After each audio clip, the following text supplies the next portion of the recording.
is well and truly here, and so is the heat wave. Almost all the predictions have talked about how the summer of 2024 will be intense across the globe. Remember, our planet is not getting any cooler, but heat wave is an intense phenomena. Over 70% of the land area in India is predicted to be affected by the heat wave between the end of March and May, and we have to be careful about what we wear, what we eat, importantly, what time do we venture out. So TBC team sat down with the IMD experts to figure out the exact dates when the summer heat is expected to be particularly harsh, what dates, which cities will witness the highest temperatures this summer. Shrishti has more.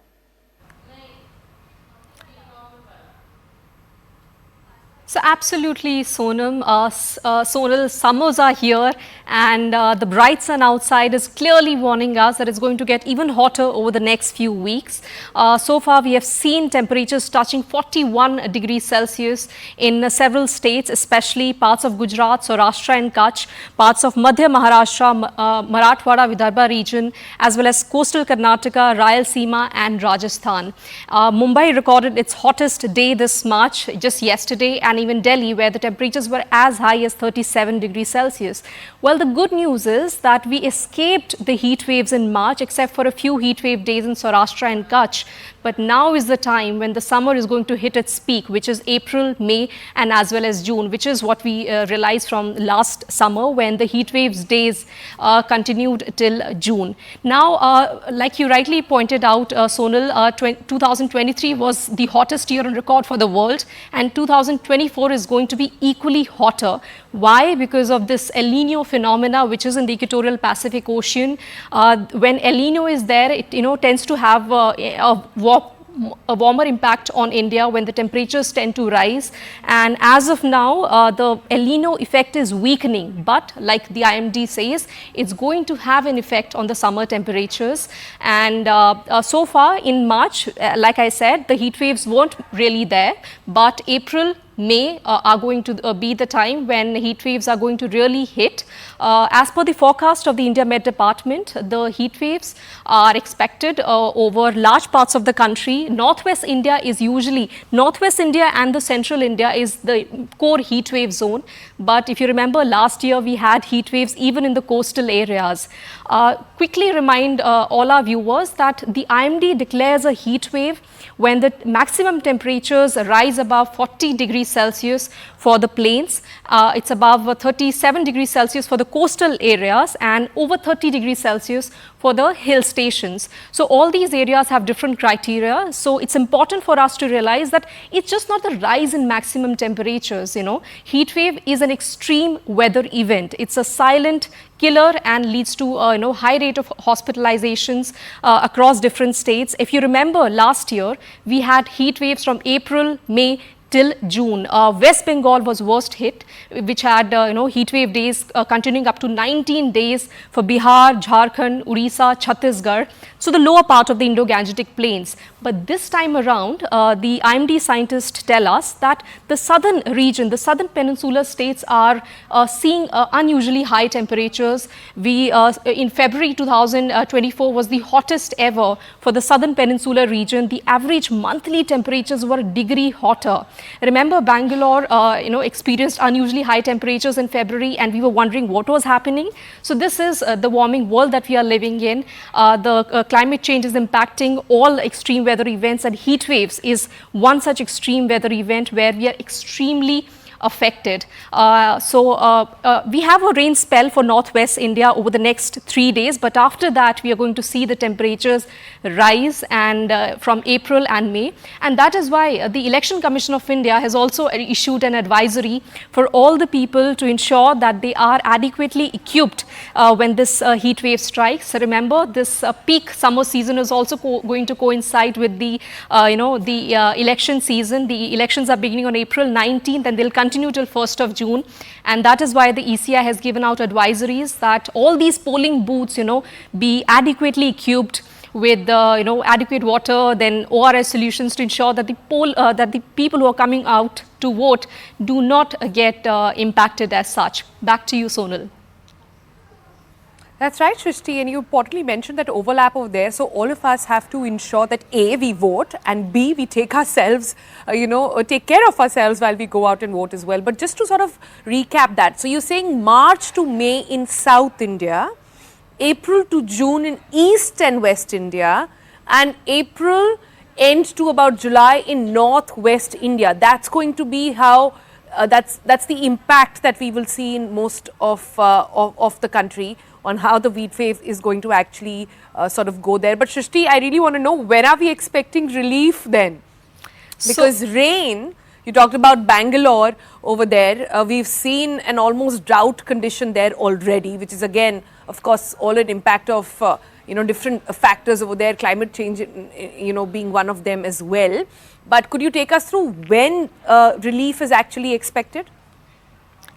So normally IMD says that April, May, June are the 3 months when we see these heat waves. So April is going to be slightly milder, but we do not know how the temperatures are going to be this time around.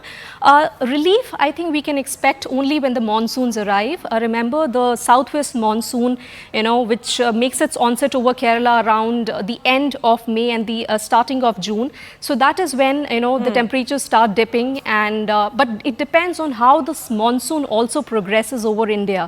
Remember last year, the onset of monsoon was delayed over Mumbai, and that is what led to really spike in temperatures as well as humidity. That's an important point which all the experts have been pointing out, that it's just not rise in temperatures.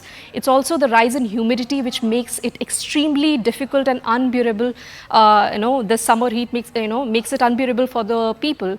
So when the monsoons arrive, then the temperatures, there'll be some relief, and that is what we are experiencing. For Delhi, the onset of monsoon happens usually around 25th of June. So not until the end of June. Oh man. So that's going to be a long summer over there, and an intense one at that.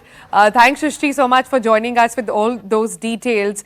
But talking about heat wave, we have to address the issue of heat stroke. Like we were talking and chatting up with Shrishti as well, this entire heat wave situation is going to coincide with elections. So it's very important, like I said, that you go out and vote, but you take care of yourself while you do that. So we decided to sort of break it down for you. What exactly is a heat stroke and how can you take care of yourself? Dr. Farha joins us now. She's the director at internal medicine at Fortis Hiranandani Hospital here in Mumbai. Good morning, doctor. Good to see you. We are still in bearable temperatures at the moment, but if Shrishti and IMD are right, that means that the time ahead is going to be a harsh summer. So firstly, can you define for our viewers what exactly is a heat stroke and how do we know that one is getting a heat stroke? Yeah, good morning to you. A pleasant good morning indeed to you and to our viewers.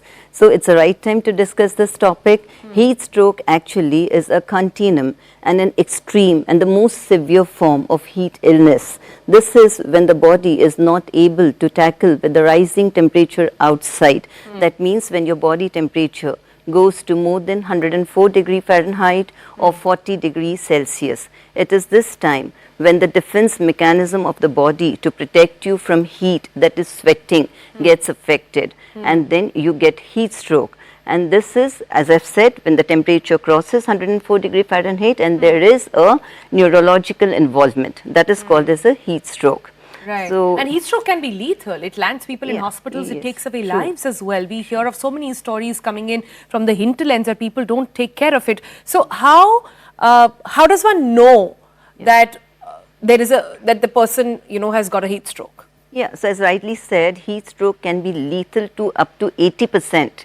And if you handle it properly, accurately, on time, you can bring down that lethality percentage to less than 10%. So you have to take precautions, especially this season, to prevent yourself from getting affected by the heat wave. This usually happens when there are more frequent and continuous heat waves, and when we are exposed to the heat for long time, then you suffer from heat stroke. But are there any signs? Yes, there can be signs, So when the person is exposed to hot sun, patient may start getting the symptoms. Patient may start feeling lethargic, irritable, may feel nauseous, may even vomit, may have bad headaches. Some patients, some people affected with heat stroke can have profuse sweating, while some of them may not sweat at all because the mechanism gets lost. So in that case, the skin becomes very hot, red, dry, and very bad headaches you have, and then it goes on and it progresses to a person who can faint also, and then you can get seizures, that is convulsions. You may even lose your consciousness. You can even go into coma.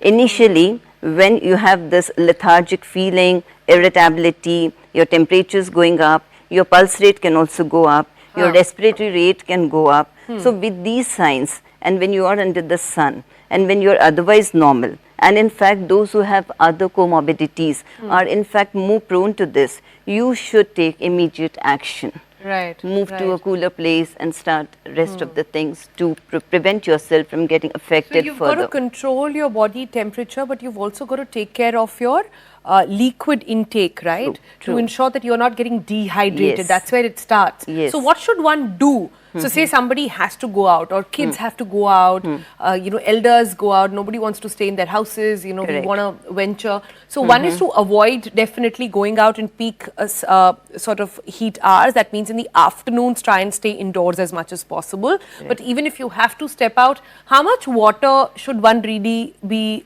drinking to keep a check? Yeah, so it's very important to keep yourself hydrated. Normal person without any comorbidities, where there is no fluid restriction advice, is supposed to drink 3 liters of water in a day. But if you are sweating, if you have nausea, vomiting, or if you have loose motions, you have to compensate that much extra amount. So you carry a water bottle with you. Keep on sipping water, and then other things also you have to follow apart from your fluid intake. Now for fluid you can have water, as I've said, 3 to 4 liters in a day. In summertime, if you are sweating, you have still more water intake.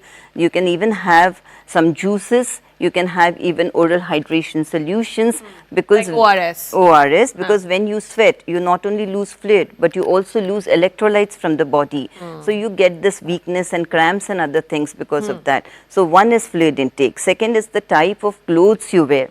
Preferably you should wear light colored, preferably white cottons. Why cotton I'm saying? Because one is, it is good for your skin. It will absorb the sweat when you sweat. And also it is a breathable fabric. It will allow exchange of air. That will keep your body cool. Then secondly, you should wear a cap if you're moving out. You should use a sunscreen which is of at least SPF of 30 and more. And the very first instance, I will tell you that you should avoid going under hot sun unless it's an emergency.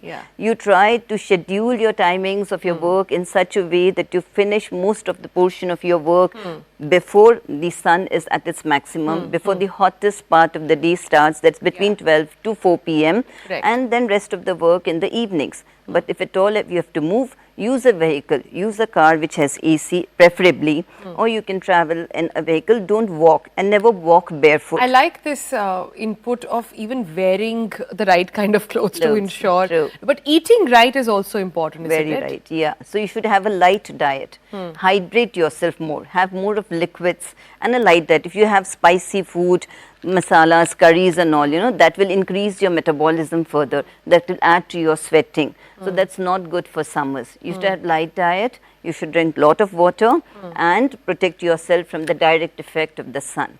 That's right. So those are some good tips for everybody to keep in mind, because as the doctor also pointed out, heat stroke cannot be taken lightly. 80% of people who get heat strokes actually end up in hospitals. So let's not take that lightly at all, and let's ensure that you are not one of them, and it can easily be avoided if you just follow those tips. So thank you so much, doctor, for joining us and sharing all those details with us.